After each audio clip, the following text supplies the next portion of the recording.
Good morning and very warm welcome to my dear student. Today we are going to learn our new lesson, lesson 4.1 of class 4, and the name of the lesson is Rights of the Children and the Women. Bal balika athwa mahilako adhikar.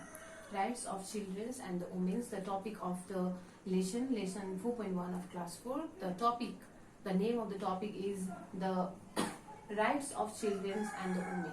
So to make you more clear about this lesson or this topic, I have written here some word meaning. To make you more clear about this lesson or this chapter, I have written here some word meaning which makes you more clear about this lesson. So the word meaning are: rights means adhikar, claim means dabi, identity means पहिचान, entertainment means manoranjan, mines means khaniz, and firewood means daura. So these are the word meaning. I hope you will copy this in your copy.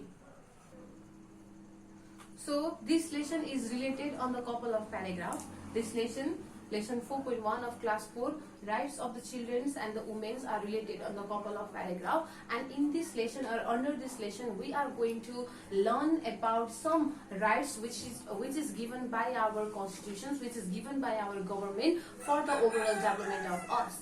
So, under this lesson, lesson 4.1 of class 4, rights of the children and the women, under this lesson, we are going to learn about some rights we are going to learn about some rights which are given by our government, which are given by our constitutions for the overall development of us. So, the rights which are given by the constitutions or which are given by our government for the overall development of us, for the welfare of us, are the right to the food, right to shelter, right to clothing, right to education, right to entertainment, right to identity. So this is the rights. This is the rights which is given by the constitutions, which is given by the government to us for the overall development. हामीलाई 14 बाट विकासित गर्नको लागि हामीलाई दिएका अधिकारहरू हुन्. These are the rights, these are the adhikar, these are the rights which is given to the children, for their welfare, for their overall development. So, right to food, खाना पाउने अधिकार, बस्न पाउने अधिकार, कपडा लाउन पाउने अधिकार, शिक्षा हासिल गर्ने अधिकार, मनोरञ्जन पाउने अधिकार अथवा पहिचान पाउने अधिकार. Identity means पहिचान, entertainment means मनोरञ्जन, education means शिक्षा, clothing means लुगा, shelter means आश्रय, and the food means clothes. खाना पाउने अधिकार, right to food, right to shelter, बस्न पाउने अधिकार, right to clothing, लाउन पाउने अधिकार, right to education, पढ्न पाउने अधिकार, right to entertainment, रमाइलो गर्न पाउने अधिकार, मनोरञ्जन गर्न पाउने अधिकार, right to identity, पहिचान पाउने अधिकार, एउटा identity, एउटा पहिचान पाउने अधिकार. So these are the rights. These are the rights which is given by our constitutions or our government to the children for the overall development, for the welfare of the children. These rights are given to us. So now I'm going to explain this lesson. Now I'm going to explain this couple of paragraphs. I hope you will listen to me very carefully. So Suman is a 12 years old boy. Suman 12 वर्षको एउटा सानो केटो हो. Suman is a 12 years old boy. He does not go to school. Suman स्कुलमा पढ्नको लागि जाँदैन. Suman is a 12 years old boy and he does not go to the school. ऊ स्कुल जाँदैन. He does not go to the school. He has a little sister named Jyoti. Suman have a little sister, a younger sister, and her name is Jyoti. Suman is a 12 years old boy and he does not go to the school, and he has a younger sister and her name is Jyoti. Both of them work at home. Both of them, Suman and Jyoti, both of them work at home. दुवैजना घरमा काम गर्ने गर्छन्. They work at home. ज्योति र सुमन स्कुलमा पढ्नका लागि जाँदैन। They do not go to school. They work at home. Suman's family is very poor. Suman's family is very poor. सुमनको परिवार एकदमै गरिब छ। They are very poor. Suman's family are very poor. All the children of his age go to school. सुमनको उमेरको र ज्योतिको उमेरका सबै विद्यार्थीहरू स्कुलमा पढ्नको लागि जाने गर्छ। All the children of his age, all the children of Suman's age and the Jyoti's age went to the school, but they go to collect firewood in the forest. But Suman and Jyoti went to forest for collecting the firewood. सबै विद्यार्थीहरू सुमन र ज्योतिका उमेरका सबै बालबालिकाहरू विद्यालयमा पढ्नका लागि जान्छन्, तर सुमन र ज्योति जंगलमा घाँस दाउरा लिनका लागि दाउराहरू ओसार्नका लागि जम्मा गर्नका लागि जाने गर्छन्। They went to the forest to collect firewood. They did not go to the school because Suman's family is very poor. Suman's family is very poor. That's why his parents, his guardian, did not afford their educations. Their family is very poor. That's why they can't afford the education.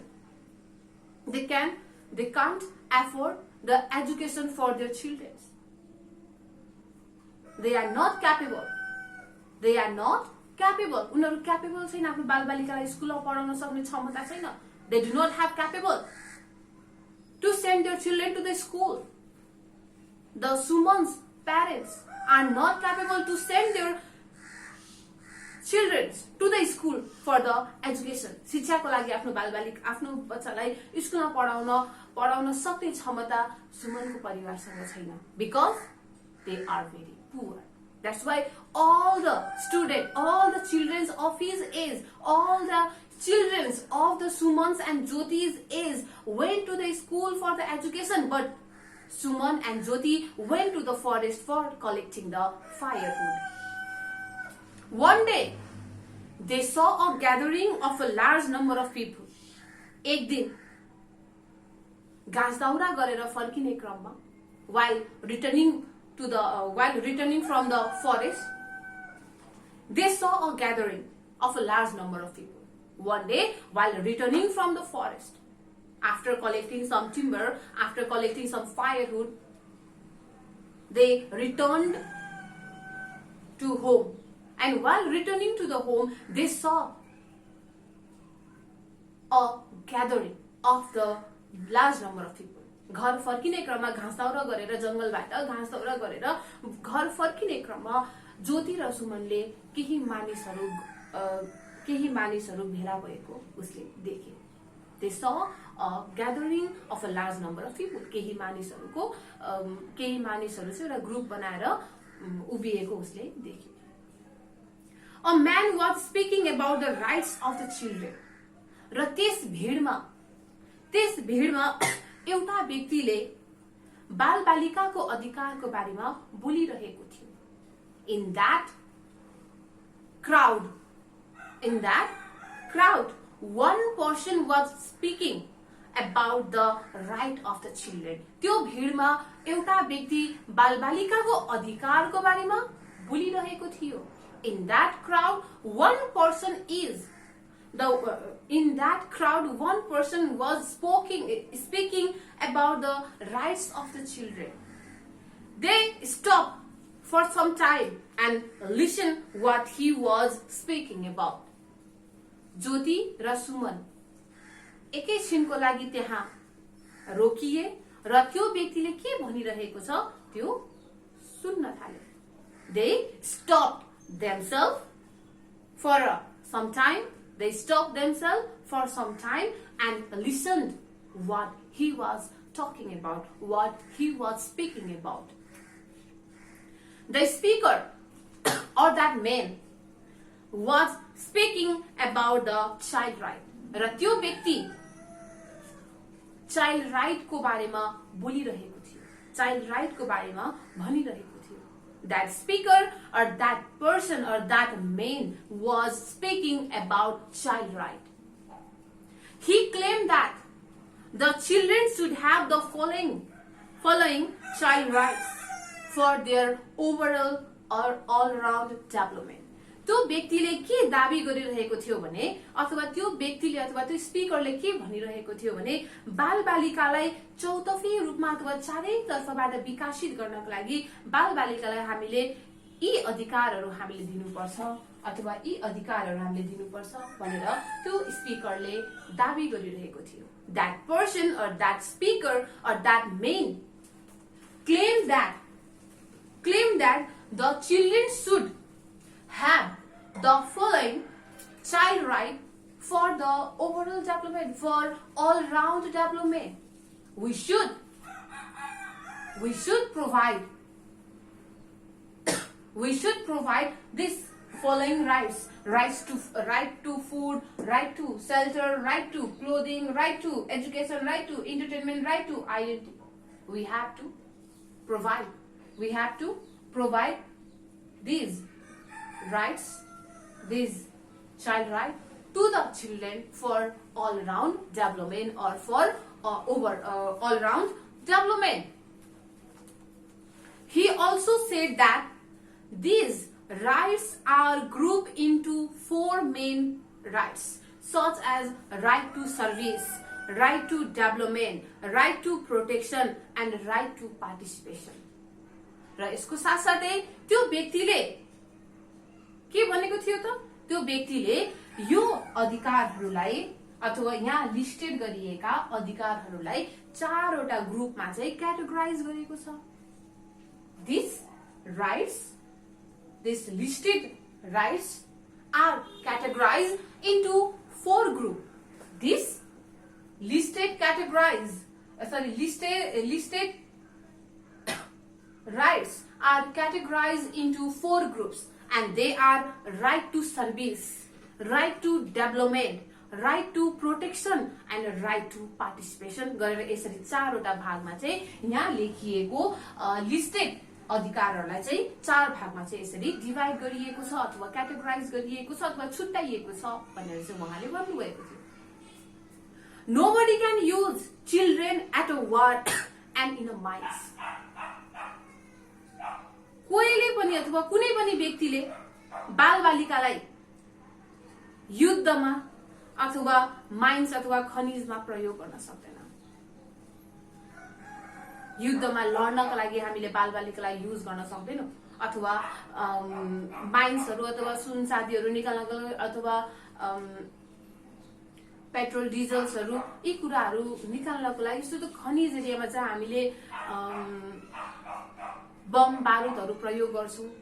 जुन ठाउँमा हामीले bomb बारुदहरू use गर्ने गर्छौं अथवा विभिन्न इक्विपमेन्टहरू use गरेर हामीले petrol अथवा डिजल अथवा अन्य कुराहरू हामीले एक्सट्र्याक्ट गर्ने काम गर्छौं, निकाल्ने गर्छौं. त्यस्ता वार अथवा माइन्समा कुनै पनि व्यक्तिले बालबालिकालाई युज गर्न पाउँदैन. Nobody can use the children at war and in the mines. Nobody can use children at war and in a mines. Some people hate children because they are from the poor family or they are dirty. केही व्यक्तिहरूले बालबालिकाहरूलाई घृणा गर्ने गर्छन्. गरीब परिवारका बालबालिकाहरू अथवा जो बच्चा अलिकति फोहोर छ, जसले फोहोर लुगा लगाइएको छ, जसको कपडा च्यातिएको छ, त्यस्ता बच्चाहरूलाई केही व्यक्तिले घृणा गर्छ. Some people hate the children because they are from the poor family, because they are dirty, because their dress or their clothes are not good. But it is not good. तर त्यो राम्रो हैन. We should not discriminate or we should not hate the children by looking their clothes, by looking their face, by looking their status. We should not hate. We should not hate, we should not discriminate the children on the basis of their status, on the basis of their look, on the basis of their clothes. There should not be any discrimination between the rich and the poor, as well as boy and a girl. है, हामीले छोरा र छोरी अथवा धनी र गरिबको बीचमा हामीले भिन्नता गर्नु हुँदैन.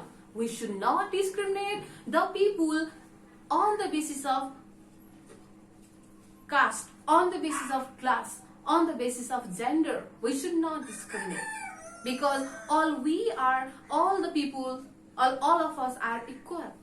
All of us are equals. हामी सबैजना बराबर छौं. So we should not discriminate the people.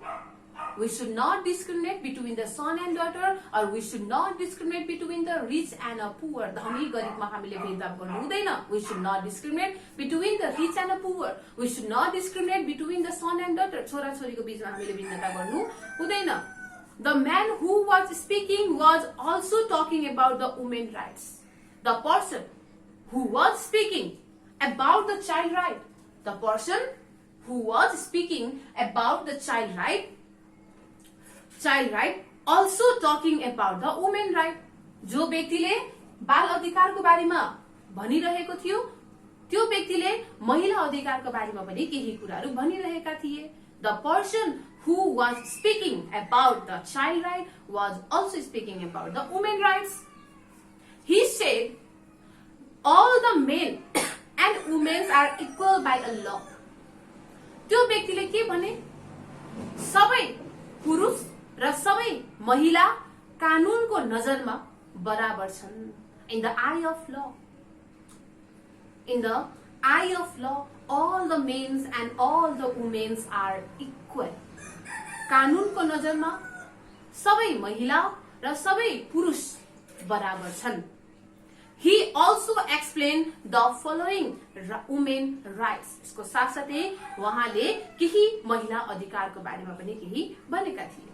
So the first women rights is no one can discriminate women just for being women. कुनै पनि व्यक्तिले कुनै पनि महिलालाई महिला हुनुमा भेदभाव गर्न पाउँदैन. No one can discriminate women just for being women. No one can discriminate women for just being a woman. कुनै पनि व्यक्तिले कुनै पनि महिलालाई महिला हुनुमा भेदभाव गर्नु हुँदैन. That is the first women rights. The second women rights is they have a right to reproductive health. The women can choose. The women have a right to the reproductive health. They can choose by themselves. वुमेन्सले आफैले choose गर्न सक्छ, मैले कति बच्चा जन्माउने, कहिले जन्माउने, त्यो महिलाले आफै चुज गर्न सक्छ, आफै डिसाइड गर्न सक्छ. No one can pressurize them. No one can force them. No one can pressurize them to give birth. बच्चा जन्माउनको लागि कसैले पनि कुनै पनि महिलालाई फोर्स गर्न सक्दैन अथवा दबाव दिन सक्दैन. No one can force, no one can pressurize any woman to give birth, because right to reproductive health is given to the woman, and she has a right to give birth as her wish. आफ्नो इच्छा अनुसार महिलाले जतिखेर मन लाग्यो त्यति बच्चा आफूले जन्माउन सक्छ. No one can pressurize, no one can give her torture, no one can give force. No one can force her, अथवा no one can pressurize. कसैले पनि दबाव दिन पाउँदैन, कसैले पनि फोर्स गर्न पाउँदैन. That is women's right. So in the third women's right is women should not be given any kind of physical, mental and the emotional torture. महिलालाई कुनै प्रकारको शारीरिक, मानसिक र इमोशनल टर्चर यातना दिन पाउँदैन. No one can give any kind of physical, mental and the emotional torture to the women. कसैले पनि महिलालाई शारीरिक रूपमा यातना दिन पाउँदैन, मानसिक रूपमा यातना दिन पाउँदैन, इमोसनली टर्चर दिन पाउँदैन। So third or the fourth women's right is son and daughter are given equal rights on the parental property। आमा बुवाको सम्पत्तिमा छोरा र छोरीलाई बराबर हक अथवा अधिकार लाग्ने गर्छ। In parental property, son and daughter have equal rights। In parental property, son and daughter have equal rights। आमा बुवाको सम्पत्तिमा छोरा छोरीको बराबर हक लाग्ने गर्छ। So these are the rights। These are the rights which is given to the women। Which is given to the women। यो महिलालाई दिएका अधिकारहरू हुन्। The speech of the men was over and everybody clapped। त्यो मानिसको speech भाषण finished भयो, खत्तम भयो। The speech of that man was finished and everybody was clapping। त्यो मान्छेको स्पीच खत्तम भइसकेपछि सबैजनाले जोर जोरले थपडी बजाउन थाले, ताली बजाउन थाले। After finishing the speech of that person, everybody was clapping। Then Suman and Jyoti went home and told everything to their parents। त्यसपछि ज्योति र सुमन आफ्नो घर गए, घरमा गएर आफ्नो आमा बुवालाई सबै कुराहरू भने। ज्योति and Suman went to home and they told to their parent everything। सबै कुराहरू आफ्नो प्यारेन्टलाई, गार्जियनलाई भने। Their parent talked to the person who was the member of local club। त्यसपछि सुमन र ज्योतिको आमा बुवा लोकल क्लबका केही सदस्यसँग कुरा गरे। With the help of that person, with the help of the local club, Suman and Jyoti joined school। Local क्लबको मद्दतबाट ज्योति र सुमन स्कुलमा भर्ना भए। Now they are a school student। अहिले ज्योति र सुमन स्कुलको विद्यार्थी हो। They are the school student and they study in class 4। र दुवैजना अहिले क्लास 4 मा पढ्ने गर्छ। So this is the couple of paragraph which gives us information about the rights which is given by the constitutions or the government to the children and the women for their welfare or for all-round development। So look here are some homework for you related to this lesson 4.1 of class 4, and for homework I have given you 3 true false and 4 question answers। And first come to the true false। question number 1, children can use at a war। हामीले युद्धमा चाहिँ बालबालिकालाई चाहिँ हामीले use गर्न सक्छौं मतलब प्रयोग गर्न सक्छौं। So what will be the answer? You know it better। The answer will be false। So likewise son and daughter are not equal। छोरा र छोरी बराबर हुँदैन अथवा छैन। What will be the answer? The answer will be false। So the third number, every children has a right to get education। हरेक बालकसँग पढ्न पाउने अधिकार हुन्छ। So the answer will be true। So likewise you have to complete this true false। Now let's come to the question answer। Question number 1, why do we need rights? हामीलाई अधिकार किन चाहिन्छ त? Because we need rights for the all-round development। For all-round development we need rights। Likewise you have to write the answer of this question number 1, and then question number 2, make a list of the child right। Child right एउटा 4 या 5 सम्म child right यहाँ लेख्नुस्। You have to write at least 4 or 5 child rights। यहाँ question number 2 मा at least 4 अथवा 5 वटा child rights यहाँ लेख्नुस्। right to food, right to shelter, right to education, right to entertainment, right to identity। Likewise you have to write at least 4 or 5 child right in question number 2, and in the question number 3 you have to write 4 women rights। In question number 4 you have to write 4 women rights। You can get this child right and women's rights in your book। Okay, you can get child right and women's right in your book in lesson 4.1। You can get this answer, you can do this। Okay, now in the question number 4, have all the children and the women got their rights in Nepal? के नेपालमा भएका सबै बालबालिका अथवा महिलाहरूले आफ्नो अधिकारहरू पाएका छन् त? No, all the children and the women did not get their rights in Nepal भनेर लेख्नु होला। So this is the question answer, this is the true false, this is the homework। I hope you will do this homework at your home very seriously। Thank you very much।